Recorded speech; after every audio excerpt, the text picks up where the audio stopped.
This year, Unidir, we're truly excited to be able to bring this special Starlight session with our Starlight panelists.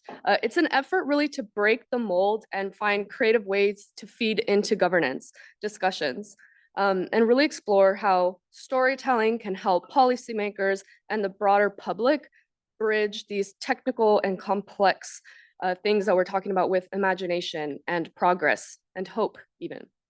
So science fiction, it has long shaped how the public imagines space.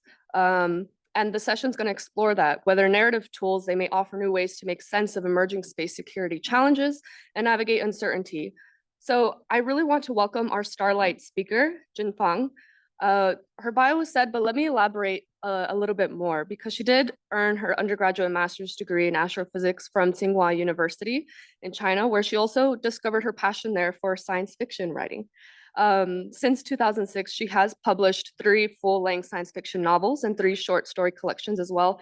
And in 2016, she was the first Chinese woman to win the Hugo Award for Best Science Fiction Novelette, her acclaimed story, Folding Beijing.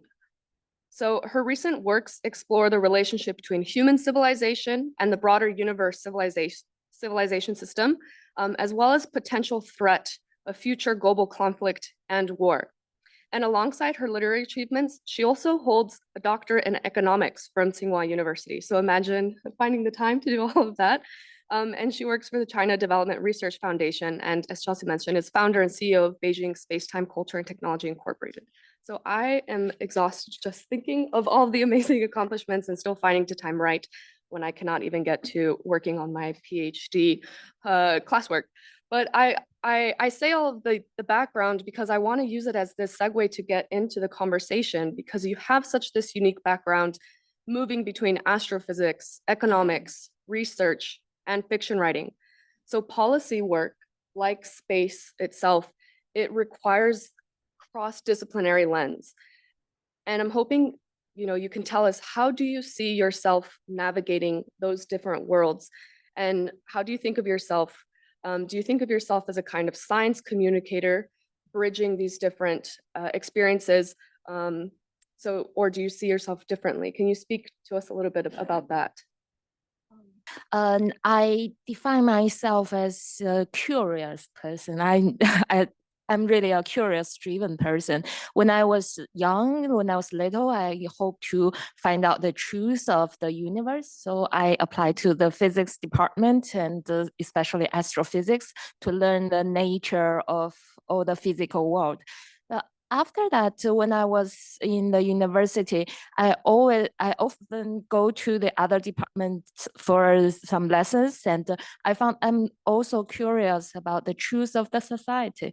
I hope to apply some theories and models to study the data of our society, sociology, economics. I found even more interesting about that part of research when I was in my graduate studies. So I switched to economics, and I applied some mathematic models to study the international trade data. And after that, I had 6 years of research in China Development Research Foundation. I also do some projects of the society to study the real society's problems. And I got more and more deeper knowledge of what the real world is. And also we organize international conferences just like this in economic field, both in China and also in the United States, where I can meet a lot of people from all over the world. And that also enlarged my insight of this real world. And after that, I had my own startup company doing education for the future. I think for me, during all these years, my efforts, including my efforts in writing, is always trying to find out the more truth of this real world and try to bridge the gap of different group of people and try to communicate with people from all fields. And I do enjoy my studies and writings. Yeah. Thank you. So I want to get into something. The Hugo Award winning story Folding Beijing. You create this city that's divided into three different spaces, literally. I encourage you all to read if you haven't. It's amazing the imagery that you create. And the people are literally living in different worlds, but within the same city. And they only occasionally overlap, if at all. And in an essay accompanying the story that you wrote, you drew a parallel of that story to policymaking, where you say that sometimes it seems to exist as well, that the policymakers don't always exist in the worlds of which they're trying to govern and work with. And so I want to, ask, do you still find that this is an issue, a challenge today? Um, what can you what do you think can be done to help bridge those divides and make us live in the same city? And not just maybe the policymakers themselves, but also the practitioners, citizens at large, those who are part of these issues.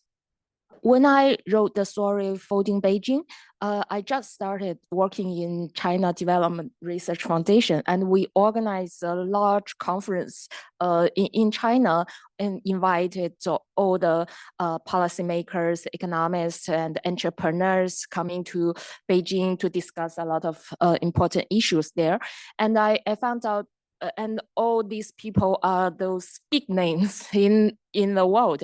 And I found out that they just come to the city, they travel from the airport and to the luxurious hotels, and then they get to the conference center directly and they discuss, and then they go back to the hotel, they go back to the airport, and they fly to another city.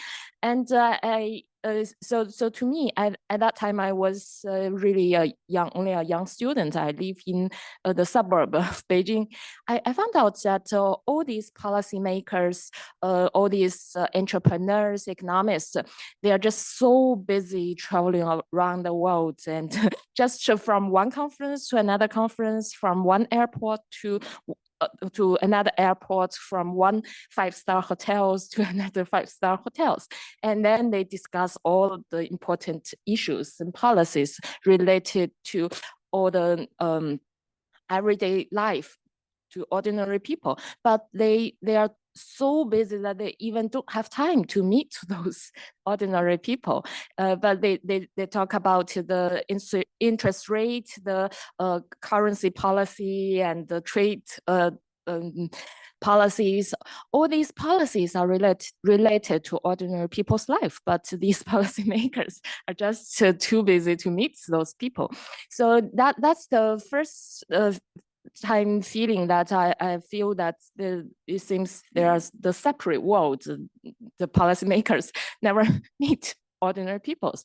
So at that time, I wrote the story of Folding Beijing to express what I've observed in real life. It's not only about the one city. Actually, in all the big cities in the world, I found it's things like this. And a lot of policymakers, they themselves live in a large luxury house just away from the city.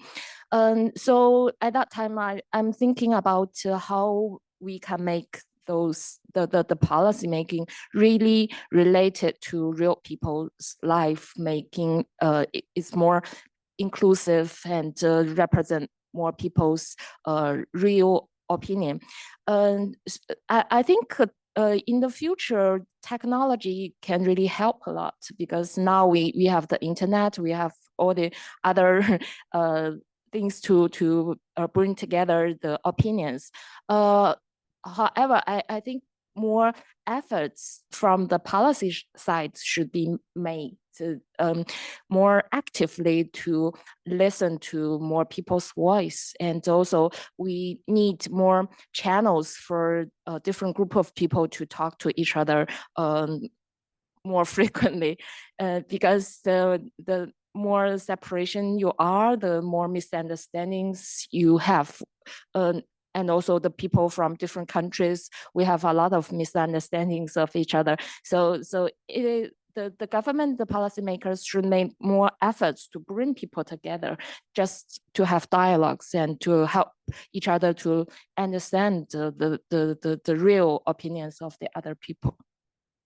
Thinking about in the context of space, it feels even more difficult, right? Because space, it's so far removed from us, it's so intangible. I appreciate Adeboye's remarks and the idea of, tying it something to like football, and to try and make it tangible to everyday people. And I think in the same accompanying essay, you had said that for Folding Beijing, you had done through the perspective of one ordinary person on these kind of economic struggles to try and tie it in and say it affects at the individual level. So I think for us in the space security community, it's really trying to find a way to put it down to the individual and not make it something so abstract. But I want to get into another one of your works, Jump Knots, which again, highly recommend. And I will shamelessly ask for your signature for this afterwards. But it's a remarkable blend of hard science, speculative fiction, but also it has this deep cultural resonance. So you weave together things like quantum theory, AI, blockchain, but also with threads of Confucianism, Taoism, Moism, even ancient myths like the Terracotta Army, Feng Guang, excuse me if I'm pronouncing that incorrectly, but you ground this in the futuristic spectacle of your work in Chinese philosophy and history. And so I wanted to know what motivated the kind of cosmic narrative that you have in something cultural and historical as well. And when we think about governance today, especially being in multilateral contexts like right now in Geneva, how important is it to bring the cultural perspectives into these governance discussions? So this year, I've just finished the second book of the Jump Knot, and it's a series of space opera. When I tried to make imagination of this series of space opera, the main question that I would issue is where our human civilization will go into the space in the future.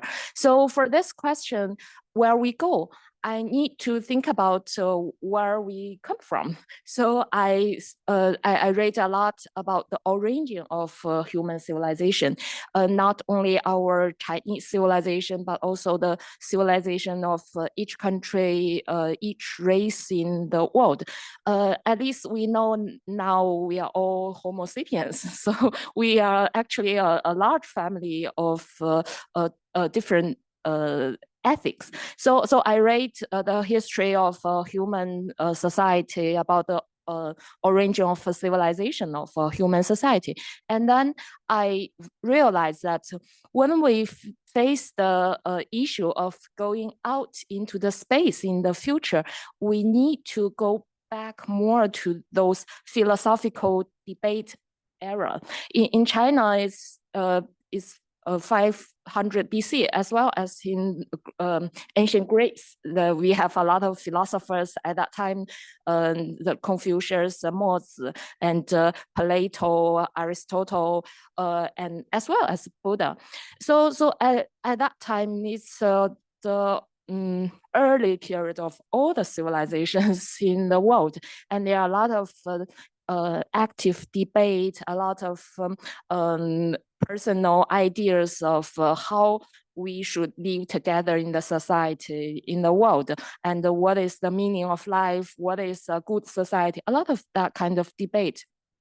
I think towards the future, into the space, everything we will face everything with open answers. There's no established government in the outer space. There's no single religion or regime in the outer space.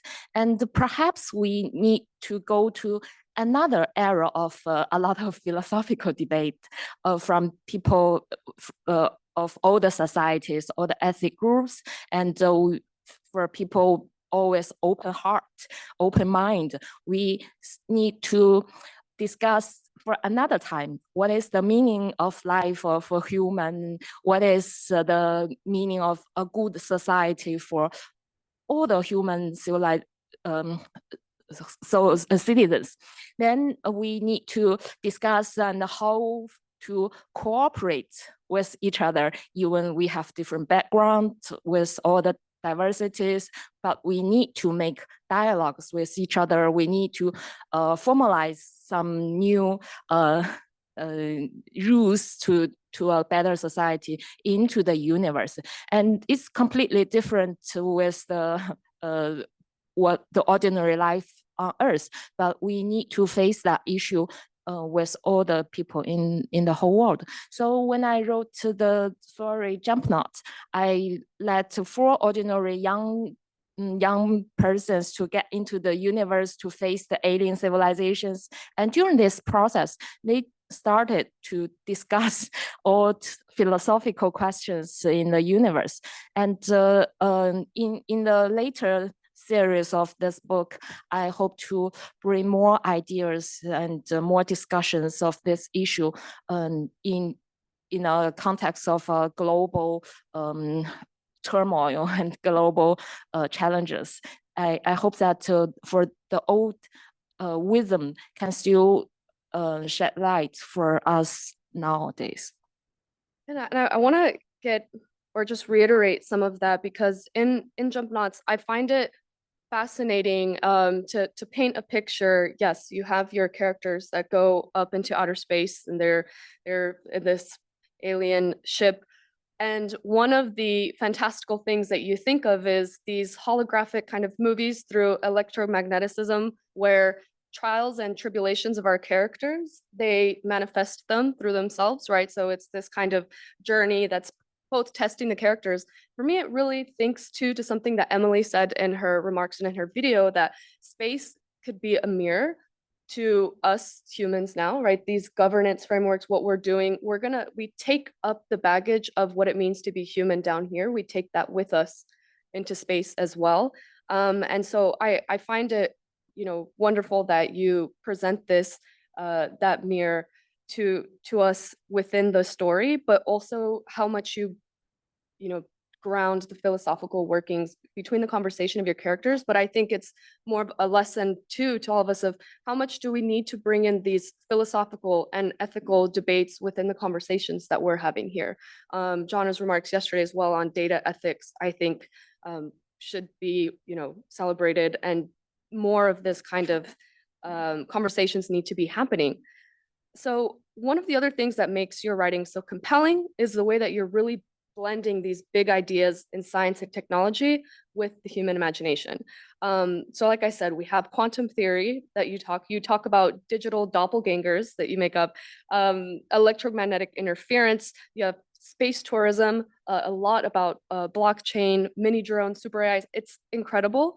And as a storyteller, you're imagining not just technologies, right, but whole futures and how they may shape our worlds or a world. And it brings me to a question about foresight and governance. So how do you see this kind of work on creative foresight, that imaginative work of storytelling, to better understanding us, helping our future and the potential of today's science and where it may be going? And how can that help governance and help us tackle problems of tomorrow or 10 years from now? The attraction of science fiction to me is that it brings a lab for mind experiment. I call it mind experiment, that we can just set up a lab and with all the human elements there, and to see what will happen there, just like a laboratory in our physics department. And then it will bring us some insight of where we actually will go. Sometimes you see a lot of tragedy in science fiction about the future, and a lot of science fiction writers seems very pessimistic about the future of human society. It is not that we are really pessimistic. It is we are thinking to the extreme. If things go like this way, go to extreme, what will happen? And then this kind of mind experiment can help us to rethink about the nowadays life. for example, in my in Jump Not and my new book, I just described a world with a lot of global conflicts, and the conflicts first began in outer space.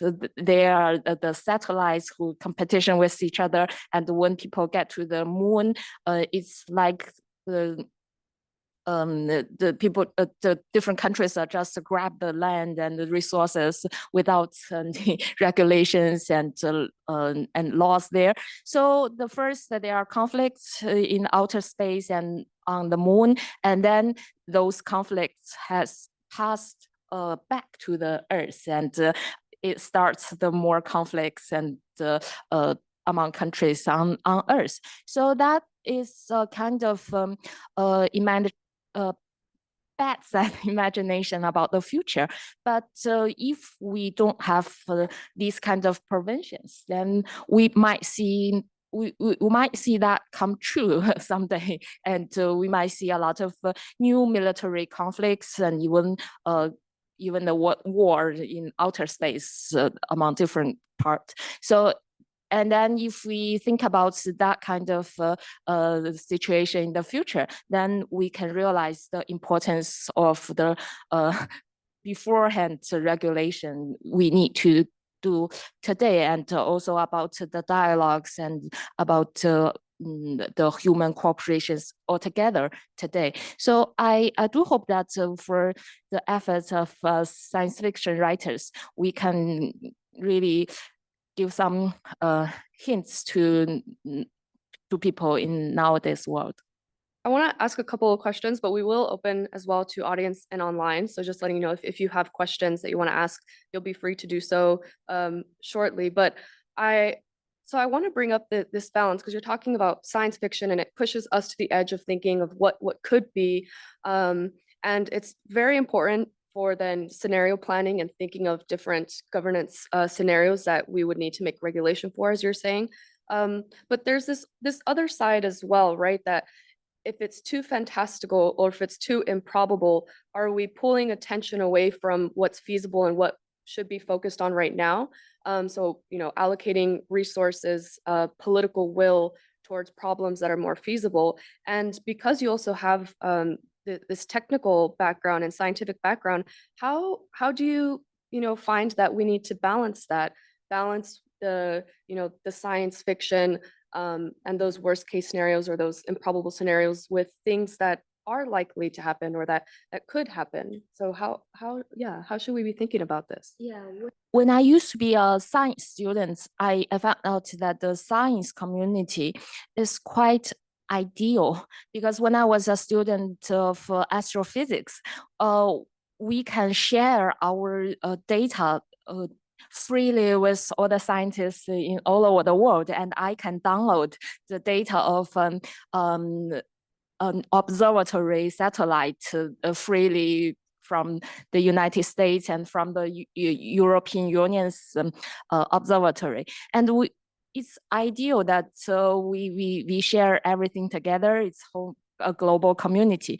However, when I became an economics student, I found out that, there are a lot of difficulties in real life. It's not as ideal as we thought when I was a science student. We have a lot of problems to face. We have a lot of issues of budget.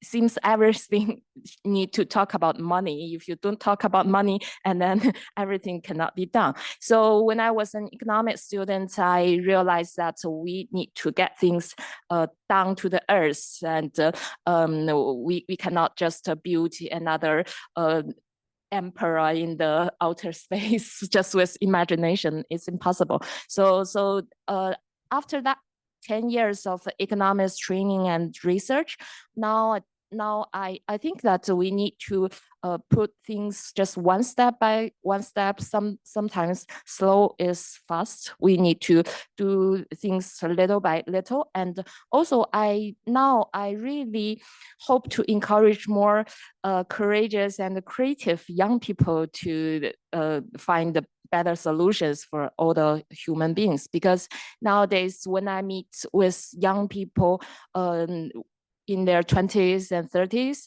I found, oh, they are very creative. They embrace the new technology so quickly, and they are very international. I meet a lot of young generation have education background in different countries, and now they can learn new technology very quickly, and they are they have great potential in create new things. So I do hope that for the young generation, they can think about new forms of organizations, like new corporations, new institutes, new and maybe these kind of attempts can help us to bring the gap of imagination and real day society. I hope that they can create more advanced technology, as well as the methods of cooperation with each other. From Deep Corporation, that science fiction has always anticipated reality, but how do we ensure that narratives of competition specifically don't dominate, but is there a way we can inspire cooperation as well? So that's one question. And I'm not sure if there was a oh, I do. I see a placard, so I'll pass to Kathleen for the question. Thank you so much, Kathleen Brett, Secure World Foundation. So, when we tell the average person what field we're in, people often meet us with, oh, Star Trek, Star Wars. And so you've already elaborated on this a little bit, but I'm hoping for a more, how do you suggest that we use the collective love and obsession of science fiction to draw connections within the space sector between, policymakers, people in STEM, and the average person, leveraging this collectively popular genre to the benefit of society to increase space knowledge? Thank you. I think these two questions have a relationship with each other, because in science fiction, when we think about the future of outer space of human in the future, we can imagine some joint threat facing by all human beings, and by that circumstances, then a different group of people need to find ways to cooperate with each other. Perhaps before these joint threat, there are more competitions and conflicts between among different group of people. But when we face a big disastrous challenge in the future, then we need to think about cooperation, and then we can set up a stage to let all the dramatic stories happen, and then people need to get back to think about who are we, and how can we survive together with some competitive groups, and how we develop new ways to live together on this planet. It is just like that when there's some dangers in the sea, then the people on a ship can unite together with each other. So that in that kind of scenario, we can bring people together to think about how should we deal with each other in the outer space in the future, and to ensure there's more cooperation than competition in global society. I see a placard being raised. Yes. Thank you. So we talked a lot about how science fiction is extremely helpful. It informs us. And for example, in Foresight, we just talked about how it might bring us together. But actually, I wrote a paper on science fiction and outer space law, and specifically how science fiction informed the making of the Outer Space Treaty. And I considered conversations by delegates, for example, in General Assembly, very early on. And it's so fascinating comparing it to science fiction literature of this time to see how it informed them, how it lit up their imagination. And you talked about how it sometimes can take it to extremes. But I would argue that popular culture informs us all, either consciously or subconsciously. And as a result, sometimes do you have it happening that you go to a conference and it's all very serious and someone makes a comment and you think, ah, yeah, I know this is from a science fiction book or like a movie. And in a sense, can it also help to bridge the gap between popular culture and how we take ourselves very seriously and we don't want to acknowledge the influence, but maybe acknowledging it can bring us forward in ways of new thinking and spark new conversations. I really observed that a lot of serious scholars are discussing the Asimov's 3 laws of robots in the society of in community of artificial intelligence. So when people talk about the security to control artificial intelligence, they always start from the 3 laws of Asimov. How to control robots, and I found out that's perhaps the most evident proof that the science fiction has really affect the policymaking in serious world. And I do hope that we can also imagine some protocols of outer space government, and maybe that can be helpful for the governance in real life. And to me, I always got some new imagination when I attend different kinds of conferences and to study from other scholars. So I am not a full-time writer. I just write when I was a student, when I work as an economist, and now I have my own startup company. So the reason for me to keep my writing only in my spare time is that I still would like to attend all these kinds of conferences and meet all the professionals.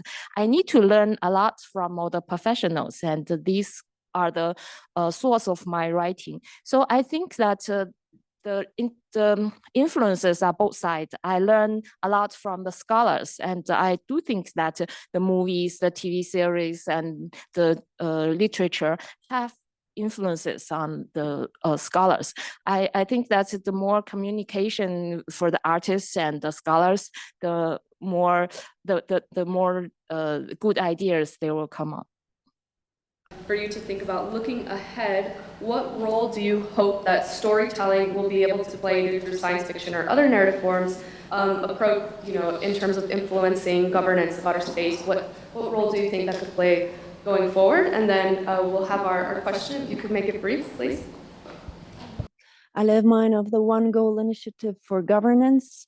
I have written science fiction in the past before I started doing this. And I would caution against, looking for inspiration in fiction, because when we write fiction, we need to create drama. So especially if you look at, the laws of Asimov, he needed to have laws that would cause problems in the end. So you do not want to take that as a model. Thank you. Thank you. So I'll reiterate on I would say I wish that the drama was only in fiction, but I think fiction is unfortunately inspired by the drama that is all too well and frequently created by ourselves in everyday lives. I wish life was more boring, to be frank. But if we could just get some concluding then remarks and thinking about the role of science fiction and narrative and storytelling specifically going forward. And again, thank you so much for your participation and being here. Thank you. Thank you for the last. To respond a little bit, is that all the drama or the dramatic things we wrote in literature is from the heart of human, because we can only write about love and hatred and jealousy, and we talk about the conflict. It is because these elements are in our heart, and it's in the hearts of everybody. It's in all the countries. So that's the nature of our human society. The writers only capture those elements and put those dramas into the story, but that's the real life, the real society. If we can deal with those love and hatred and conflict in the story. And then perhaps we can discuss more thoroughly about the love and hatred and conflict in our society. These are not those very scientific research of the human society, but I do think that literature can be a mirror for us to understand the society better. What an absolute wonderful ending. Thank you so much for this special Starlight session. It's been a pleasure and an honor to have you here. So if we can all join me in a round of applause for Jin Fang.